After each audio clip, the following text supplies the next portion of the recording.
श्री कृष्ण बोले कि अरे मेरे ब्रजवासियों क्यों डर रहे हो?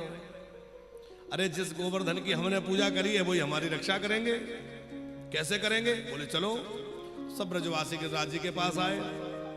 श्री कृष्ण बोले देखो भैया, गोवर्धन नाथ ने कह दिया है कि मुझे उठा के छाता बना लो। कुछ लोग बोले कि भैया आप तो हद हो गई, अरे इतना बड़ा पर्वत भी कोई छाता बनता है? हमने इस बच्चे की बातों में आकर अपने इतने वर्षों की परंपरा छोड़ दी, अब जाने क्या होगा। कुछ लोग बोले उठा के देखने में क्या हर्ज है।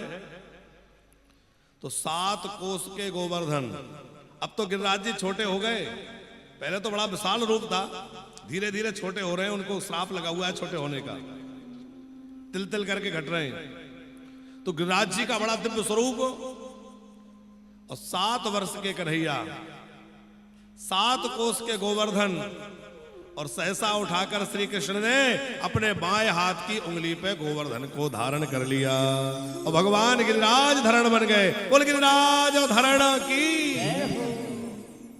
अब सब ब्रजवासियों ने अपने अपने लाठी डंडे कंधे सब लगा लिए, सब खड़े हो गए। कन्हैया तू अकेला नहीं है, हम भी तेरे साथ हैं। अब जो है सब आनंद से खड़े हैं। सब गोपियां, ग्वाले, गैया, बछड़े, बंदर सब आ गए। 84 कोस ब्रजमंडल में रहने वाले गोपी ग्वाल सब आ गए।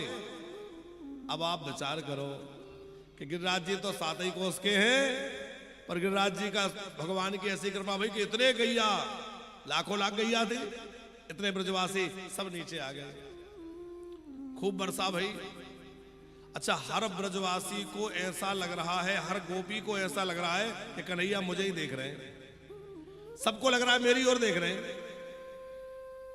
7 दिन 7 रात्रि तक इंद्र के मेघ बरसते रहे, थक गए और लौट के इंद्र के पास गए। बोले सारा स्टॉक खत्म हो गया, वहां कुछ नहीं बिगड़ा, वहां तो धूल उड़ रही है।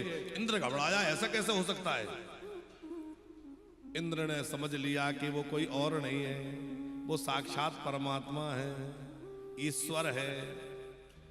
अच्छा नागेंद्र भैया, भगवान के अवतार के समय में भगवान को सामने देखकर भी लोगों के मन में संशय आ गया, तो आज हम और आपके मन में भगवान के लीलाओं को देख के संशय आ जाए, बड़ी बात नहीं है।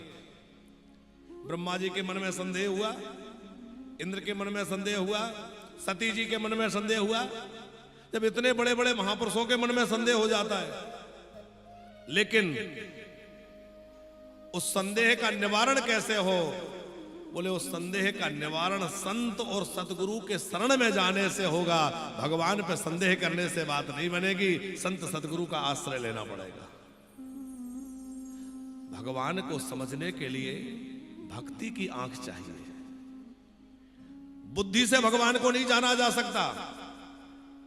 आजकल बुद्धिवाद बहुत बढ़ गया है और बुद्धिवाद के चलते बहुत ज्यादा बुद्धिजीवी जो अपने आप को समझते हैं और जिनको अपने ज्ञान का, अपनी पढ़ाई का अजीर्ण हो गया है, वो कहते हैं अरे वो भगवान नहीं है। तरह तरह की चर्चाएं लोग करते हैं और सच बात यह है कि उनकी बुद्धि में आएगा भी नहीं। क्यों? क्योंकि भगवान बुद्धि के विषय है ही नहीं। भगवान तो भक्ति से जाने जाते हैं।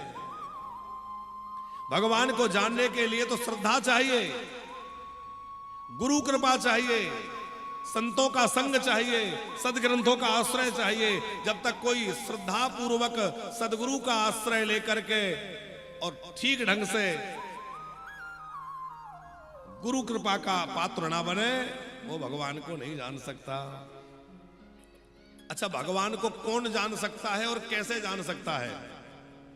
बोले भगवान